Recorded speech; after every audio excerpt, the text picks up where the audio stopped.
Hello, everyone. Welcome back to Real Reds Talk, an authentic football fan channel dedicated to Manchester United. How do you feel about that game, people? Get your comments in. Let us know. What an absolute mental last 20 minutes that was. Up until the 60th, 70th minute, it pretty much seemed like a routine win for Fulham, if we're being completely honest. United was pretty shit. I've got Sam alongside me, who's fresh back from Old Trafford. Talk to me about the atmosphere, the build up to the game, how you was feeling going into this one.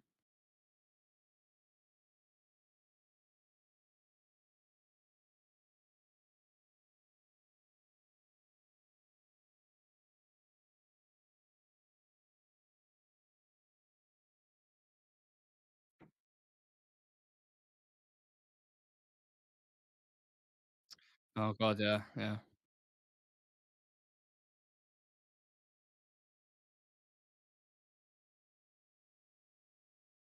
Oh, yeah. Mm. Yeah. Just the performance in itself, Sam, for the first, like I touched on then, 60 minutes, it was, I don't know what you thought, but like a lot of us at studio, like, it was shit. So bad. Like we was awful. The gaps in the midfield, Paulinho was having, a worthy of a game, just looked really comfortable in that midfield, was clearly missing Casemiro, being completely honest. Maguire filling in for an ill Varane. He didn't have the best of games either, and we're just trying. We're kind of it's polyfill FC again. Like we're trying to fill holes with players that are missing from the team, and that showed today. And the fitness as well was another thing. I'm not sure if you'd agree with that assessment, but I thought we looked really like lackadaisical today. Lacked a lot of energy. Like wasn't pressing him in the right moments. Yeah, but just give us your thoughts on that. Do you think these games in the different competitions we've been playing now are starting to take the toll maybe a little bit? Apologies, my microphone was not streaming, so whatever people just saying they didn't hear what I said. Okay. So I've switched it on now. Apologies for that. Okay.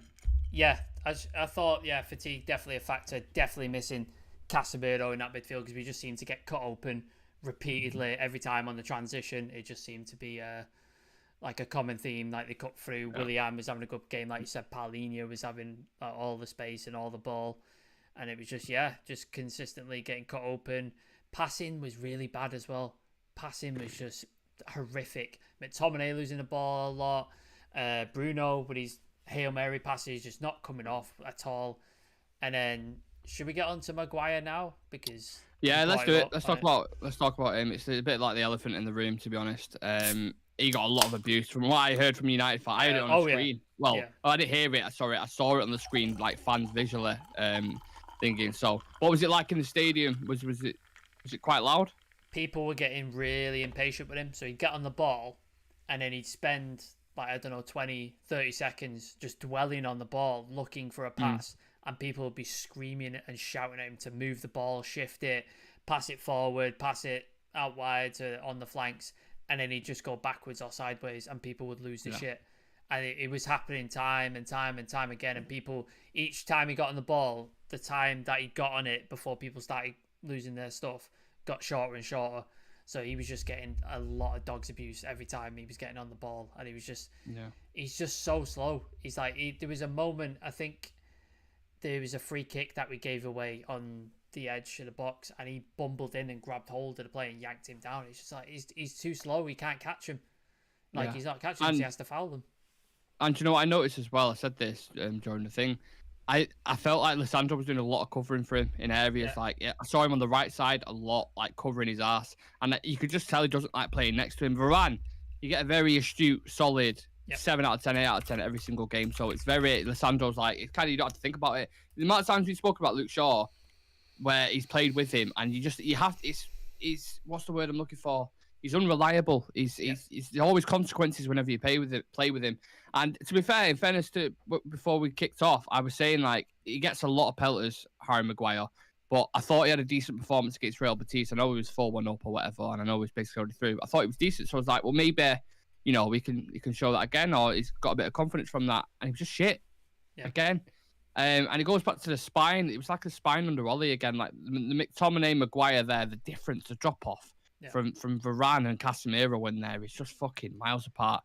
And the first half was very, very worrying. They kept putting crosses into the box, kept giving away silly fouls, kept corners with Andreas Pereira. His delivery at times was like dangerous as fuck.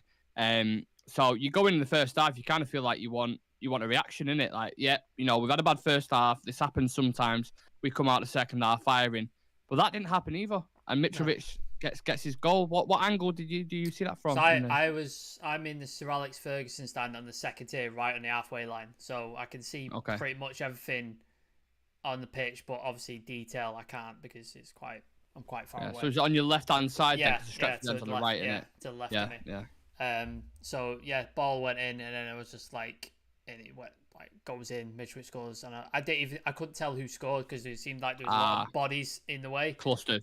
So I couldn't quite tell who scored, and obviously he wheeled away, celebrated, and I was like, this could be a game here. This could be the slip up where we get beat at home for the first time. Previous to this, it was 21 games unbeaten at home. I was like, this might be it. This might be where we lose. But and the previous play beforehand, we didn't have anything in that play to suggest that we were capable of coming back on mounting a comeback. So I think we had one opportunity. It was Weghorst outside of the box in the first half, and he just p-rolled it to the keeper. That's another one. Yeah, Rashford we need to speak about Weghorst. Yeah, Rashford got in, and then he got a bit too tight to the keeper, and it just ended up going wide. I think that was it in terms of chances for us. I don't remember anything else. Yeah, that was it, literally. So the first half was very underwhelming. I remember being sat there with the other lads and just being like, "What the fuck have we just watched? What was that?" That was one of the worst performances we've seen for a while. And I don't think, aside from the obvious moments which we're going to touch on shortly, I don't think we deserved it, to be honest. I thought we was absolutely awful, really, really bad. A lot of the players as well, as a collective, we was bad. There was people in the chat on Paddock screaming at Sancho, going mental about Jadon Sancho. I don't think he had that bad of a game. I honestly, from my perspective anyway, in the ground, I don't think he had that bad of a game. I thought Maguire had a terrible game. I thought he was awful. I thought Bruno at times with his passing was really bad. He's trying those through balls and it just wasn't coming off. I thought McTominay had an awful game, and he obviously got he obviously got substituted. So I think that was definitely a case for him. He needed to be taken off.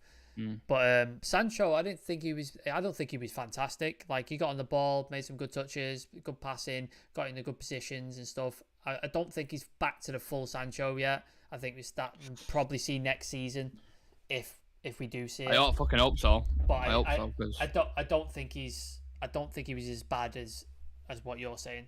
From my perspective anyway, in the ground. Yeah, it's all about interpretation, I suppose. I just think as a collective, I'm just looking at some of the stats. Some of them, I know it's not all about stats, but some of them are absolutely awful.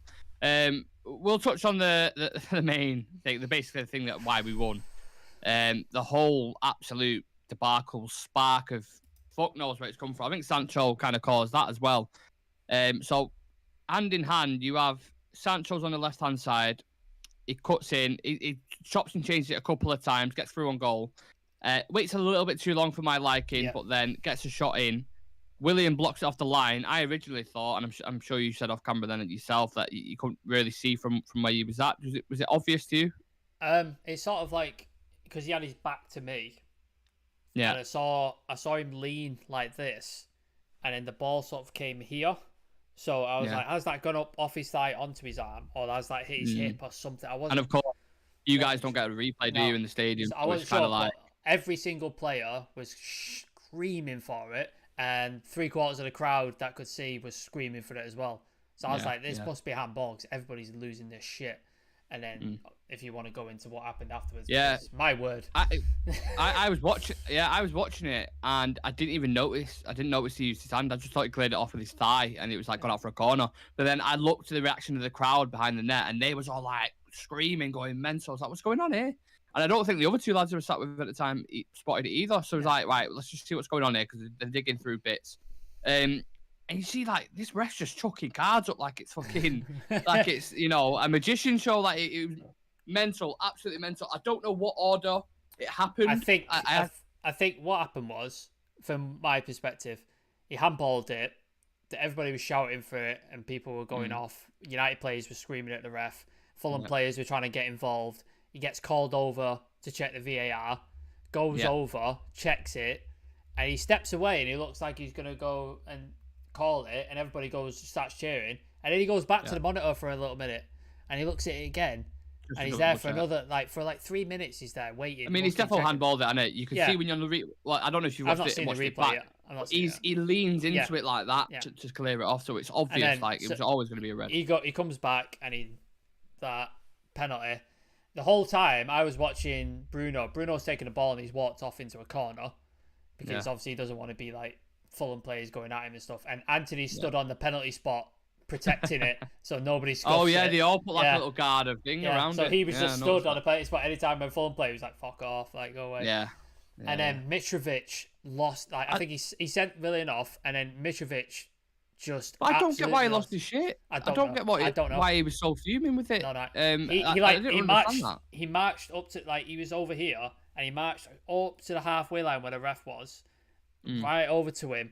And you said, did he grab him? Apparently, I couldn't. Yeah, honestly, I watched the replay. It's bad. It was like I seen out of UFC or something. He's grabbing him by the neck, and you're like, oh my god, what is? And I missed that. And it's because the thing that's going on. Obviously, the cameras are kind of focused on Willian. Yeah. So you couldn't really see what's going on, and it kept flicking back and forth between Mitrovic. But Mitrovic was proper in his face, really aggressive. So he deserved to be sent off. Now, the one thing I don't know is if Marco Silva got sent off after the Willian one, or if it was after when Mitrovic got sent off as well. I think it was after Mitrovic. I think after Mitrovic got sent off, Marco Silva lost because he was very animated from the touchline from where I could see. And then Fulham players are trying to surround the ref. Excuse me. And then United players are getting in between the ref and him, and they're having a go at each other. And then the ref's just stood with his two linesmen. And they just tell them to fuck off, go away, go away, go away. And then 4 United players are just stood in front of the ref, and Fulham players are repeatedly trying to come back, and they're shoving them away and stuff like that. So it was all kicking off. And then, shortly after that, Marco Silva gets sent off as well. Yeah. And I think some stuff was chucked at either Mitrovic or Willian as well on the way out of the tunnel, which you don't want to see, which is not great. No. But, that's, from my perspective, that's what I said. But I'm sure there's other stuff that went on that I missed that I couldn't see as well. I'm going to have to rewatch it back again because I've definitely missed some stuff. It was hard to keep up with it because it was just happening in a split second. A couple of comments going mental. Let me just go for it. Rattle a couple of off. If you want your comment to be answered first, you want priority, put a super chat in. We do have super chats on. We will try and read everybody's chat out, but if you put a super chat in, we'll get to yours first. So just so you know. Dan Raz, Sancho's first half was below average, but second half was decent. TS7, feel like we're riding our luck and overachieving with his team. Credit to Ten Hag, but the summer transfer window can't come quick enough. Definitely agreed there. Dan, his hand looked like it was intentionally coming down and it was on target. That's why he got the red. Sports Capital, big up lads, great result even though we were shocking today. Agreed. Maguire and Tominay can both fuck off. Strong words. Darraj, first red, I think why the ref going to give a red to William from that place before even watching the replay. After William won, then Silva got sent off. Apparently Michael Silva got sent off after William. So the reaction to Williams. Wait, no, hold on. Michael got the first red, then William, then Mitrovic. Michael Silva got it first. Was gobbing off when he was checking VAR. Yeah, you're right. Silva got sent off first, and then Willian, and then Mitrovic. So he's just bang, bang, bang, bang, just. That was the craziest. I described it on Paddock as the best 5 minutes of my life. Obviously, I was obviously, because Jay started laughing his head off. He's like, forget 99, forget all these things that we won, all these honours. That was the best. But it was crazy just because it was such a shit game. We kind of needed that, just to win it in essence, because that was a complete game changer as soon as that happened. I need to have a look at the reaction after it as well, what Marco Silva said, what Ten Hag said, and the others as well, because I think there'll be some interesting quotes from that. So I'll try touching that near the end. But we've still got a couple of things to get through. We've got Bruno Fernandes penalty, takes it quite well, doesn't he? Great penalty. Slots it home. Never in doubt with Bruno. I think he missed 2, maybe 3 for us. Yeah, he's usually solid from the spot. He's very, very good on the penalty spot. So I think top penalty, and we're back in the game. 2 players have been sent off, manager's been sent off, we're 1-1 up, and you think it can only be us from here now. We have to capitalise on this. They've got 2 players sent off. We have to win this game now. I don't think the phrase "the tide has turned" can be more suitable than that game. As soon as Bruno Fernandes scored, that was when it was like Fulham were like, we're fucked here.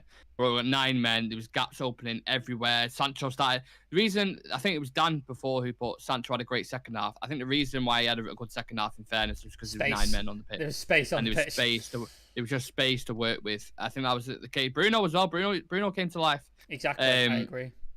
Again as well. So. Yeah, literally 2 minutes after Bruno Fernandes' goal, I think it was the 75th minute, Marcel Sabitzer becomes the first Austrian player ever to score for Manchester United and opens his account. Buzzing for him? Yeah, absolutely loved it. Everybody went mental, like in the crowd. They were proper happy with Sabitzer scoring. I couldn't quite see how he scored. Like, I saw the ball go in, and it looked like he backheeled it. Did he like switch it to it? Yeah. Yeah. But it was like a weird, like, he had to adjust his body. So whether he meant it or not, it was kind of just like, yeah, you're there. So kind of throw your leg at it. You know what I mean? Yeah. So I thought, yeah, great goal. Buzzing for him that he scored, and he's got his first goal for United, and he's the first Austrian to score. And it was a good goal from what I saw. I'm interested to see the replay. I want to check the replay out just to see like the sort of technique and stuff. But yeah, and he slids on his back into the crowd. Yeah. Celebrating. Yeah. Fantastic. Love it. And then you're like, yeah, this is game over now, isn't it? They ain't coming back from this. And we just had to see the game out from that point. In fairness, I thought we'd go get a couple more. I did as well. 5-1, 6-1. I thought we would. Yeah. But shame. Yeah, we've still got a couple more. We've got one more. Bruno Fernandes with a lovely finish in the 96th minute, I think it was. Yep. Absolute rifle in the top left corner. So for Bruno to come away with 2 goals from that game, considering how they played, like, you know, if you just look at that as pure stats and things, you're like, oh my God, well played. But I don't think any of them played. Honestly, I think a lot of them was below par. Until the red cards. Until Lisandro Martinez, Sam, who we both love. Yep. Lisandro Martinez, he had some shockers. Honestly, he fell over a few times, got pushed over, bullied by Mitrovic. He got bullied by Pereira as well at one point. Yeah. He was on I think it was the first half. Fulham was shooting Stretford end down on my side. He's running it and he went shoulder to shoulder Pereira and he got shoved off the ball. Yeah. And Pereira ran around a couple of times. Just like that you expect better from him, from Lisandro. So, but yeah. But I suppose the main thing is, in it, you get through it. It's a cup tie. Fulham were really up for it. I think they had 7 days rest prior to playing us, and we had obviously 3 days from the last game.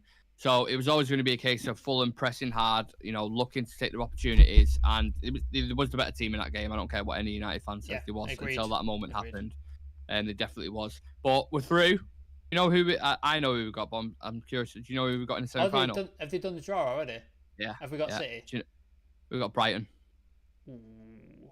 Yeah. And I remember you saying specifically with that, he's like, that's a tricky game. It's at Brighton's ground as well. Oh, we didn't draw at home for once. Fucking hell. No. Yeah, so I think we've had home draws in every competition. Semi-finals at Wembley.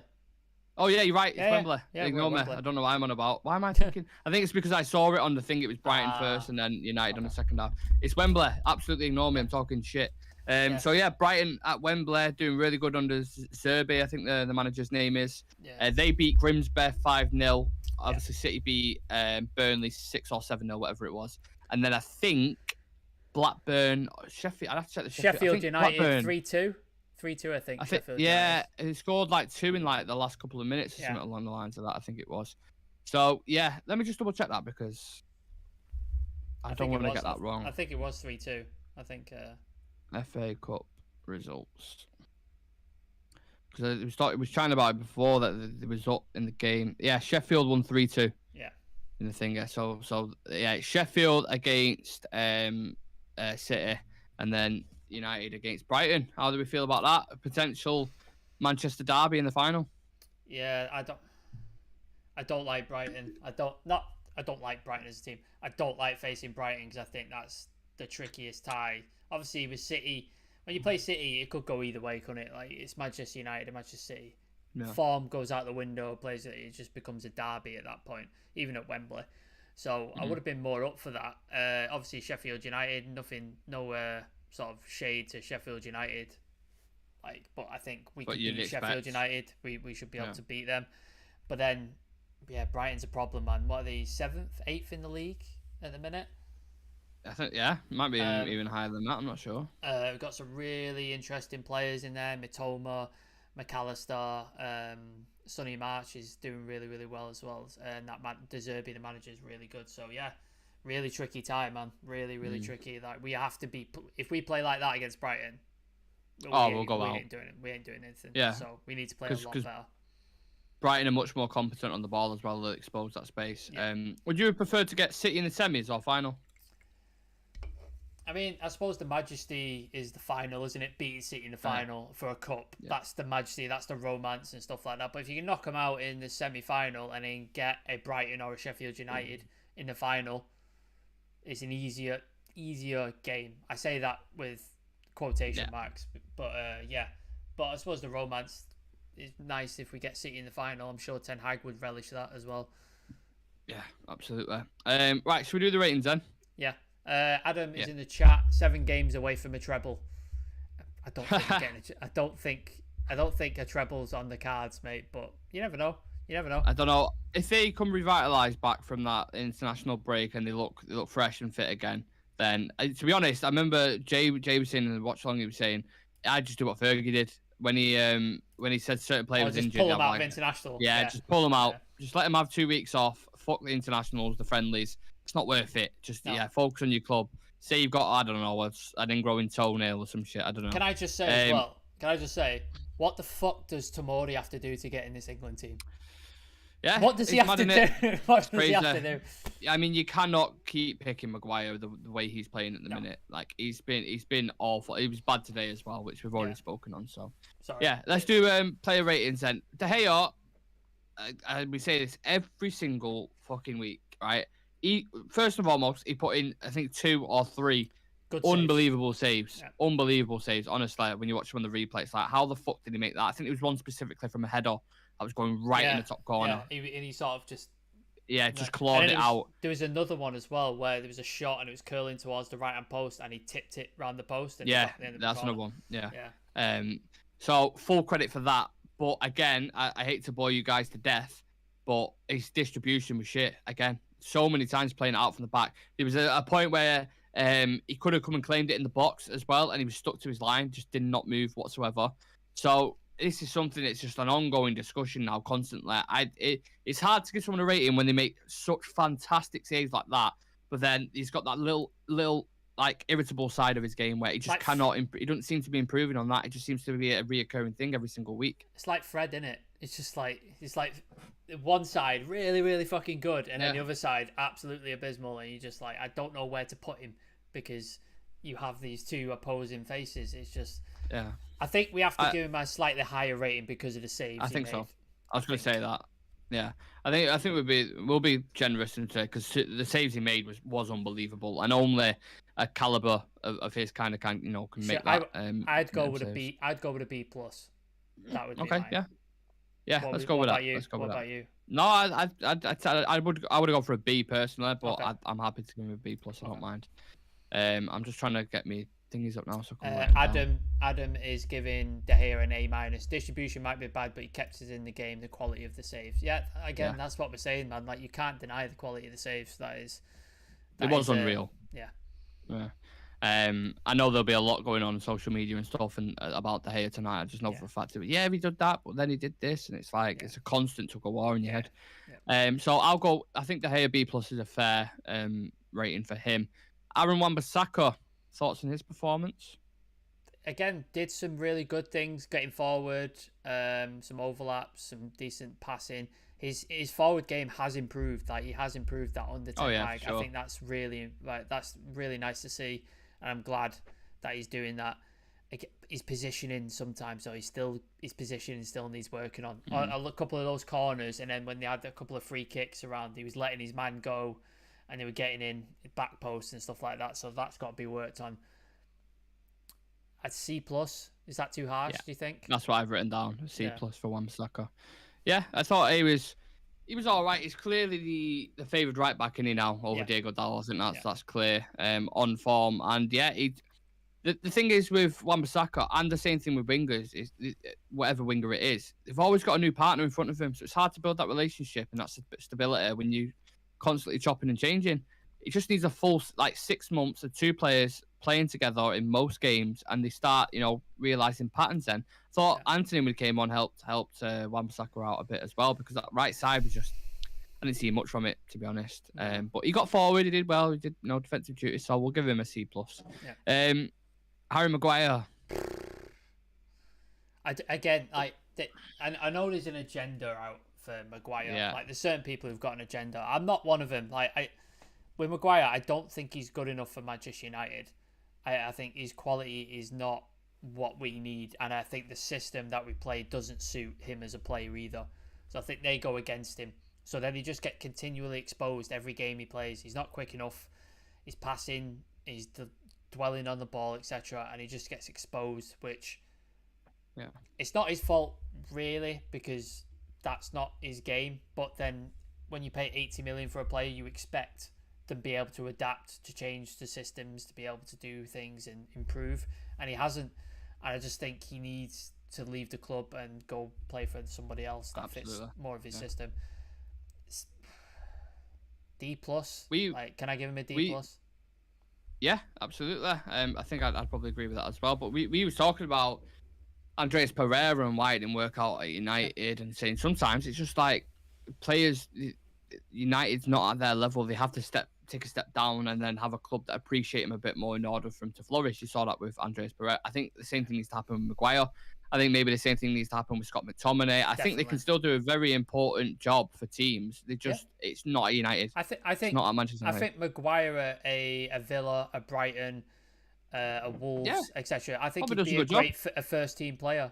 Like, he'd be in the team every week and he'd play really well, and he'd do a decent job for him. I think Scott McTominay would be the same. I think Southampton, a Newcastle, etc. Those kind of teams. Well, maybe not Newcastle now, but you know what I mean.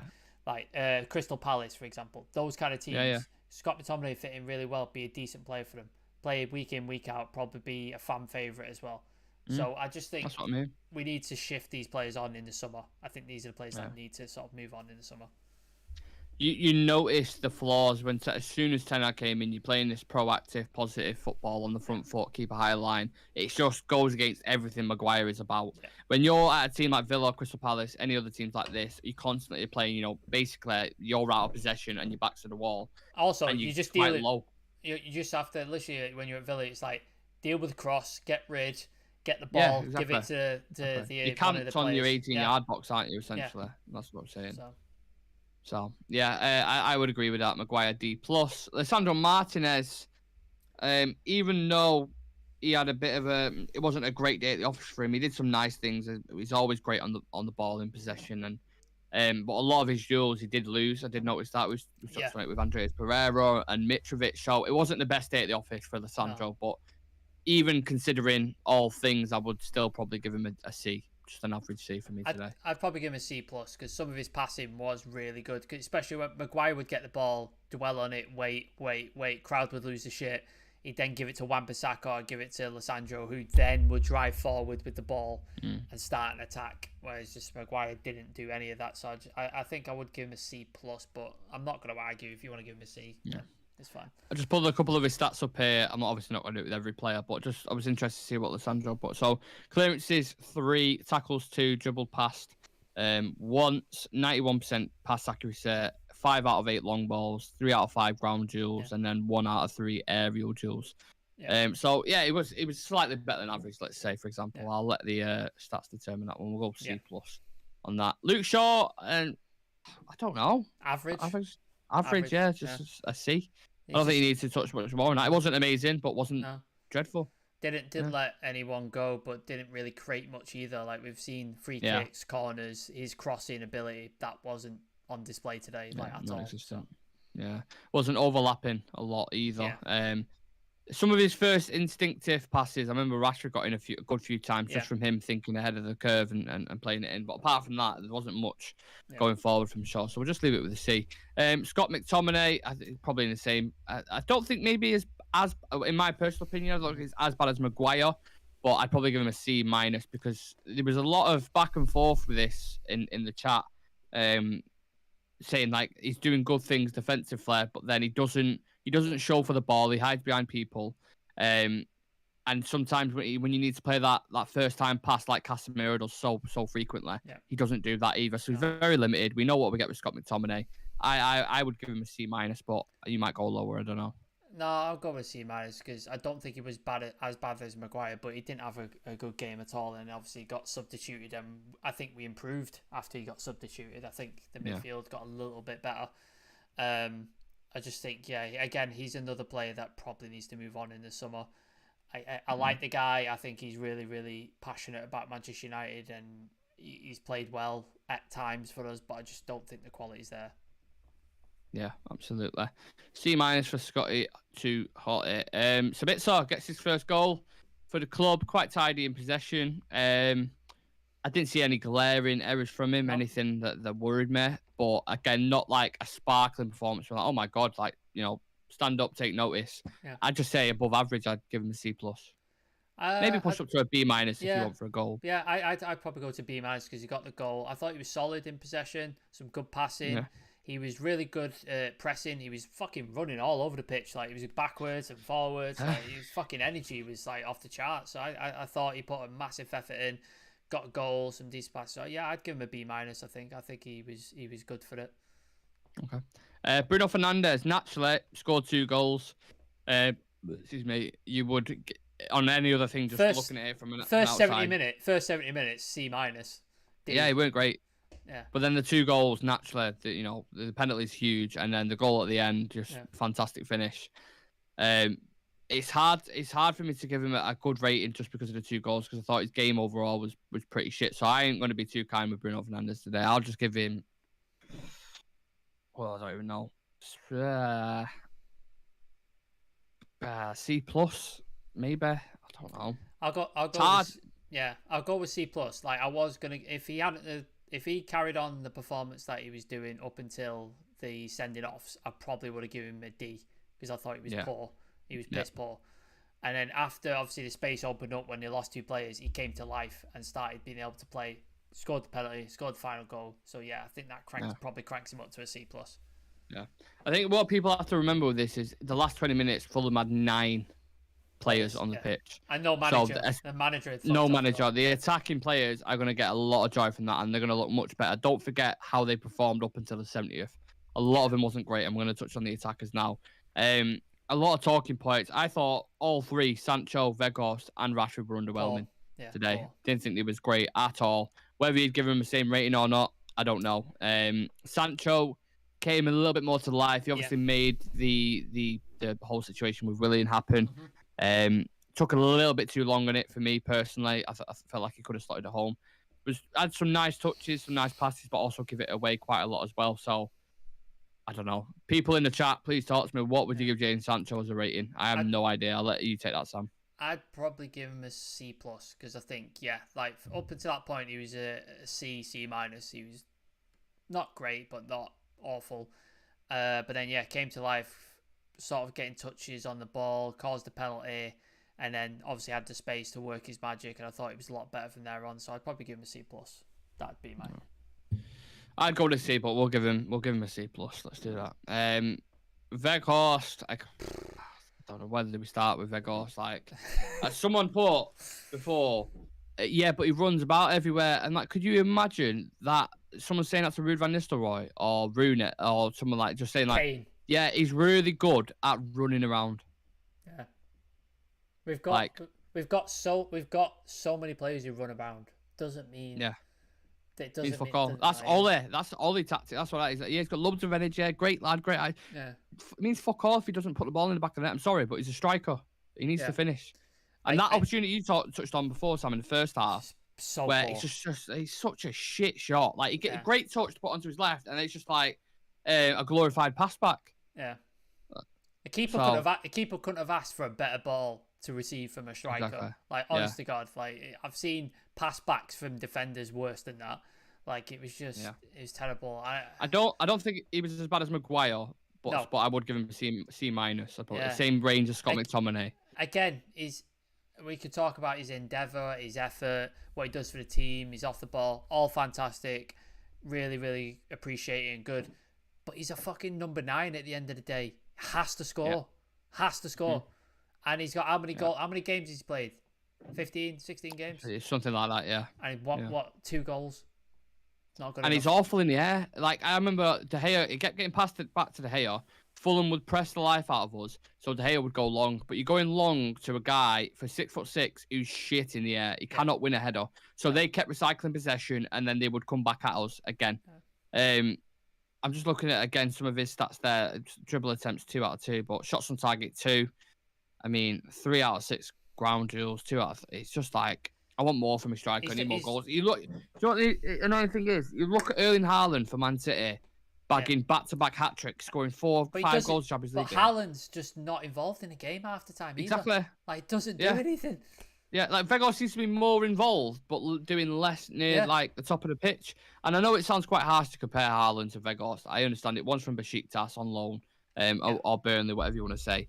Very limited, and then one's an absolute killer, probably one of the best strikers on the planet. But this is the levels we should be striving for. These are the type of strikers we'd have. Rain Rooney, Ruud van Nistelrooy. The list is endless. I think Steve Housen said it on one of his videos. He was like, when we're looking at strikers, we should be looking at it and go, is he better or is he equal to Erling Haaland? No. Right. Why are we looking at him? Why are we looking at him then? What are we doing? Yeah, next. Who are we getting next, please? They have to be as good, if not better, than Erling Haaland for us to compete. Because he's going to score 50 goals a fucking season. Yeah. And if you take that theory with all our players, same thing. Like if he isn't as good as him, then why the same team that are winning the league, by the way, or like I don't know, let's say a couple of players that are like if they're not at that level, why are we not going to get them? Yeah. Because otherwise you're not going to compete. It's just as simple as that. Look at Madrid's midfield. Would Scott McTominay or Harry Maguire get anywhere near Madrid for a game, even in the Copa del Rey? They won't even be in the reserve in Real Madrid B. Like Real Madrid B have got better players than Scott McTominay. Their backups are players like Chouamini and fucking Camavinga. Yeah, like our depth is a serious drop off. That's the difference this season. If we had competition in them areas, genuine world-class competition in some of the areas, we would be full throttle this season, probably challenging for a title right now. We are limping over the line in certain games at the minute. We are dragging ourselves across. And this is only because of Erik ten Hag, by the way. Erik ten Hag is the reason for why we have got so far in these competitions. You put any other manager in this situation, we ain't getting through these games. We ain't winning these games. So, and people are questioning him on his rotation and getting frustrated, and I understand it to a certain point. What do you want him to do? Like, what do you want him to do? Yeah, on the flip side of the coin, what else is he supposed to do? Because the drop off is, we've seen it, we saw it. Oh, what do you want him to do? Rotate, lose, go out of the cup? Or have tired players who just make it over the line, and then we're through to the semi-finals now. Wembley again. We've already won the Carabao Cup. We're in the quarterfinals of the Europa League. We're in the semi-finals of Wembley. So clearly, the proof is in the pudding. What he's doing is right. I don't know what the players are going to look like by the end of the season. It might be a bit of The Last of Us or Walking Dead, but thank God there's no World Cup or Euros in the summer. Oh my God! My word, we'd be like absolutely full to be injuries left, right, and centre. Laurie Whitwell put that stat up, didn't he? Bruno Fernandes, 3,751 minutes he's played, more than any other player in Europe, and more than goalkeepers in Europe as well. He's unbelievable.